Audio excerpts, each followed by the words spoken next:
L'objectif de cette petite tournée aujourd'hui, on va aller visiter quelques équipements qui ont été acquis par Open pour tous ces projets d'innovation. Et notamment, on va voir d'une part pour vous comment est-ce que ces machines peuvent servir au prototypage, mais on va même aller au-delà parce qu'on voit bien que maintenant des petites séries peuvent être conçues et créées, au même titre qu'on pourra éventuellement le voir au niveau de l'usine d'assemblage pour les ordinateurs, parce qu'on est typiquement dans le cas d'un projet innovant, avec la mise en œuvre de machines modernes, notamment assistées par ordinateur, avec des machines numériques. Et c'est là où l'innovation est vraiment forte, parce que ça va simplifier énormément d'activités, des choses que faisaient des artisans de très bonne qualité. Et d'ailleurs, il est nécessaire de continuer à travailler avec les artisans parfois, parce que c'est eux qui ont les idées, des idées originales ou traditionnelles, et que nous, on va pouvoir modéliser. Modéliser, ça veut dire quoi? C'est en faire un modèle, donc souvent soit en 3D, soit avec, ne serait-ce que commencer par du dessin papier. Le tout, c'est d'avoir la bonne idée. Une fois que l'idée est là, après, on peut préciser et faire confiance justement aux ingénieurs pour pouvoir modéliser cette forme-là de manière plus précise, pour ensuite computer la chose. Quand je dis computer la chose, c'est-à-dire la mettre dans la machine, dans l'ordinateur, qui va traiter cette information et ensuite envoyer et pouvoir produire ici, en double série par exemple, un ensemble d'équipements. Nous sommes en train de réaliser le projet de la multiprise connectée. Et là, le modèle est déjà dessiné, la modélisation est toute faite, l'information est communiquée à la machine. Et là, la machine est en train de faire maintenant la découpe. Et là, nous utilisons deux têtes. Nous pouvons utiliser une tête de la machine ou deux têtes.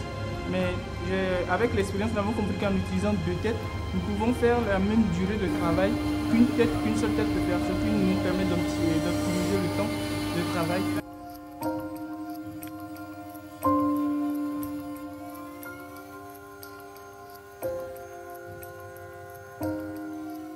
Là, c'est l'interface de modélisation.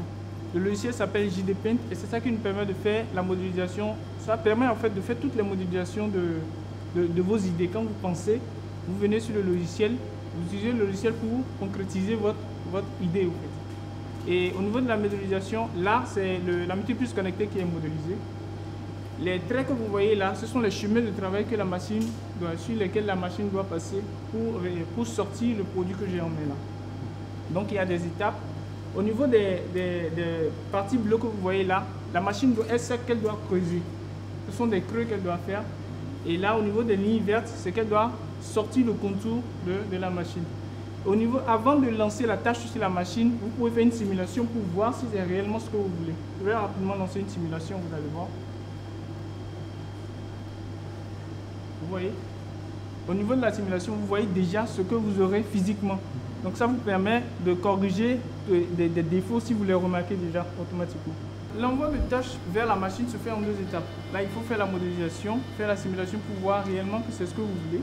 Et ensuite, ce logiciel convertit, parce que ce logiciel doit convertir le format du fichier de l'objet traité au format de la machine. Parce que le format de fichier de la machine n'est pas la même que le format de l'objet modélisé.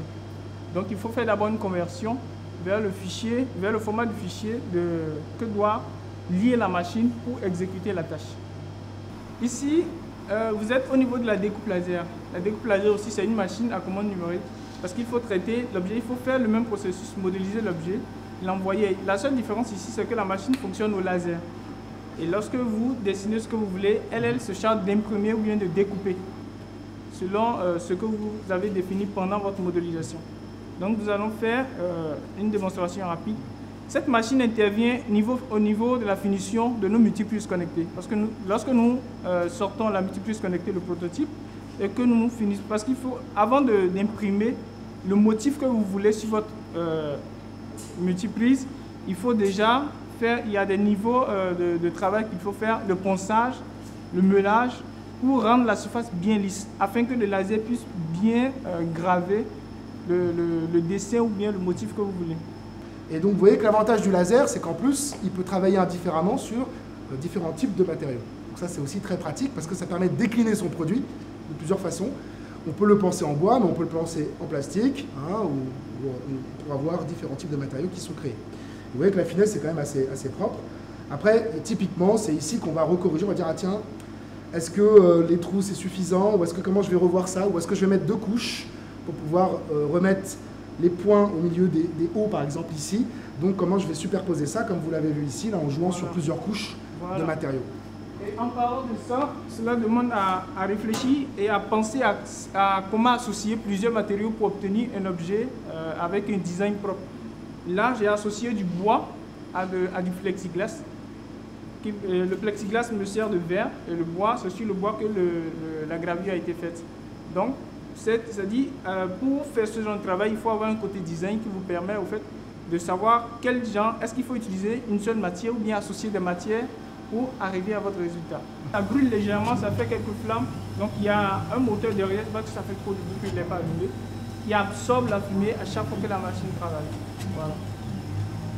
Et vous constatez que même un excellent artiste ne peut pas travailler à cette vitesse. Voilà. Ici, vous êtes au niveau de la table de travail.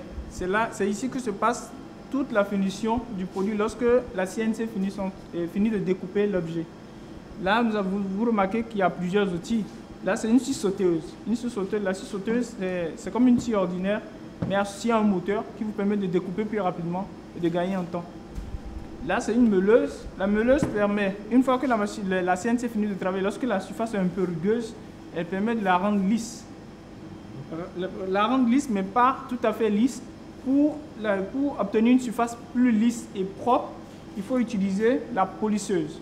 La polisseuse qui permet maintenant de rendre la surface bien lisse afin d'appliquer maintenant le motif au laser. Voilà. Là aussi, c'est un moteur qui a une scie circulaire, un disque à dents de scie. Elle travaille exactement comme la scie sauteuse. Elle permet de découper aussi plus rapidement. Bien, c'est d'abord, puis on dit innovation. Innovation, c'est réfléchir, c'est aussi réalisation, c'est le toucher. Donc nous sommes venus dans ce labo afin de peaufiner, c'est-à-dire c'est une étape du travail. Nous sommes venus, ce que nous avons pensé, nous sommes venus le matérialiser ici dans ce labo.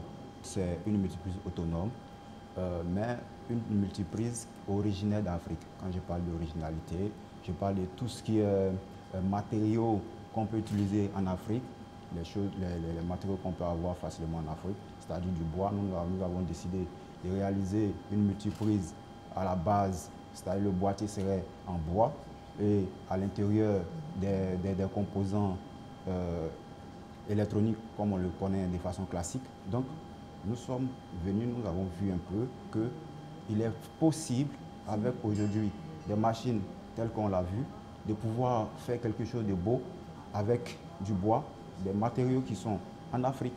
Donc nous sommes arrivés, nous avons vu que la population ici achète des choses à coût extrêmement élevé à cause de l'exportation de certains produits. Donc nous avons identifié le besoin de faire quoi? De réduire les coûts au niveau de la population et de créer des choses assez extraordinaires, assez jolies et à des coûts à coût réduit.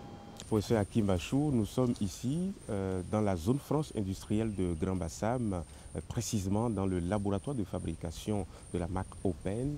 Et vous avez fait une séance donc, de présentation de matériel de fabrication à ces étudiants qui sont engagés dans sur la route de l'entrepreneuriat. Finalement, si vous devez en 2 temps, 3 mouvements faire un petit débrief sur cette séance, qu'est-ce que vous auriez envie de dire? Merci Flavien.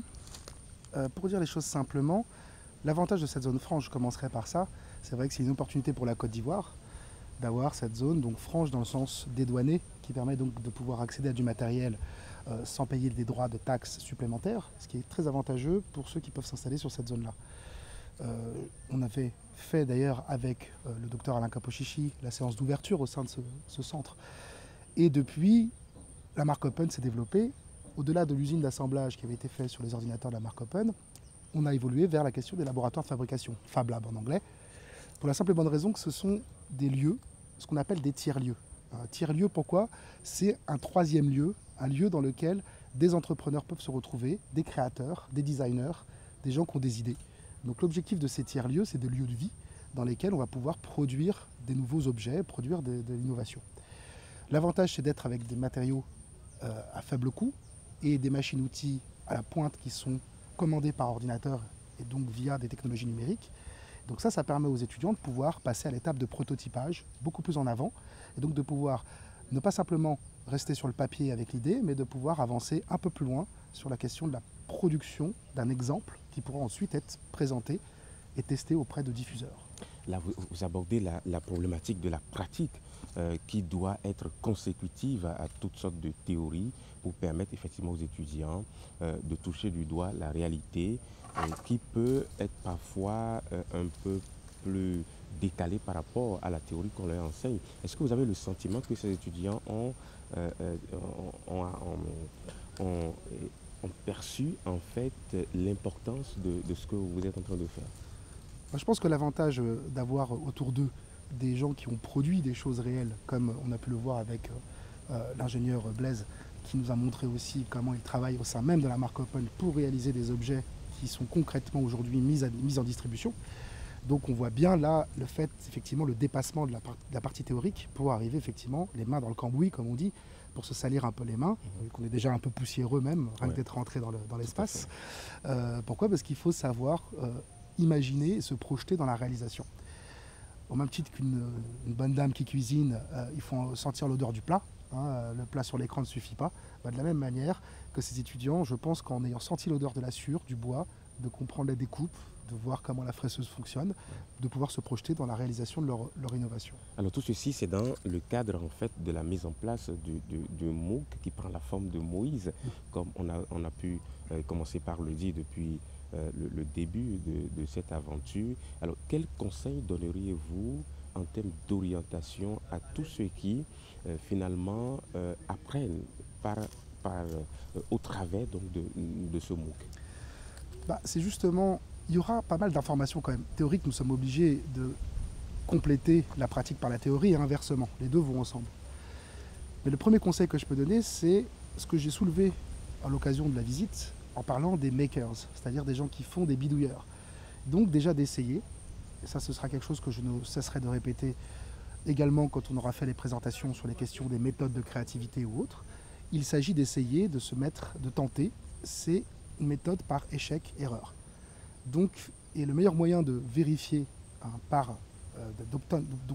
d'obtenir ce résultat, il s'agit donc de pouvoir tester l'ensemble des objets. Donc de pouvoir commencer à designer, poser sur le papier, éviter le syndrome de la feuille blanche, commencer à réaliser avec une équipe qui autour d'eux ne leur reprocheront jamais d'avoir fait une erreur ou d'échouer. On ne peut que réussir en essayant. Voilà le premier conseil. D'accord. Bien entendu, en matière d'entrepreneuriat, il n'y a pas d'échec, mais il y a des moments d'apprentissage que l'on a en recommençant les choses et en se bonifiant de ces expériences passées. Tout à fait. Je dis souvent on améliore ses faiblesses par ses points forts. Donc il est nécessaire de travailler. Merci beaucoup, professeur Hakim Achou. Vous êtes universitaire puisque vous êtes maître de conférence à l'université de Paris 8 dans le laboratoire Paragraphe. Vous êtes aussi entrepreneur depuis l'âge de 19 ans, donc vous avez les deux casquettes. Un mot de fin pour cet entretien?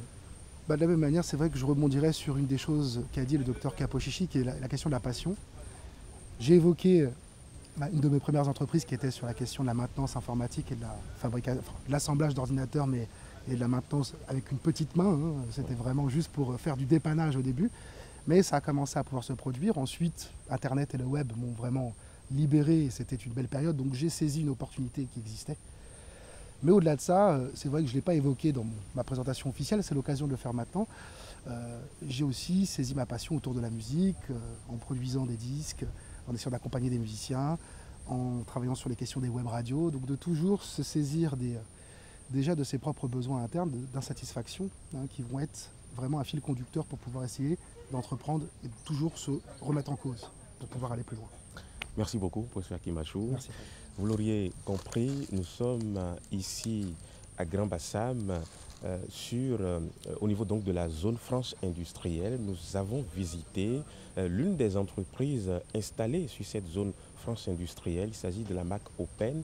Et puis, tout ceci dans le cadre de la mise en place du MOOC entrepreneuriat qui prend la forme de Moïse. On a eu tout le temps de pouvoir expliquer pourquoi c'est Moïse et quelle est cette innovation qui a été apportée en termes de contenu, mais en termes aussi d'interaction entre différents acteurs qui peuvent véritablement se retrouver pour pouvoir prendre des décisions utiles pour la communauté. Merci de nous suivre toujours. Cette aventure se poursuit et on continue avec les étudiants engagés sur la route de l'entrepreneuriat. Flavien Aïdjinou depuis Grand Bassam, à bientôt.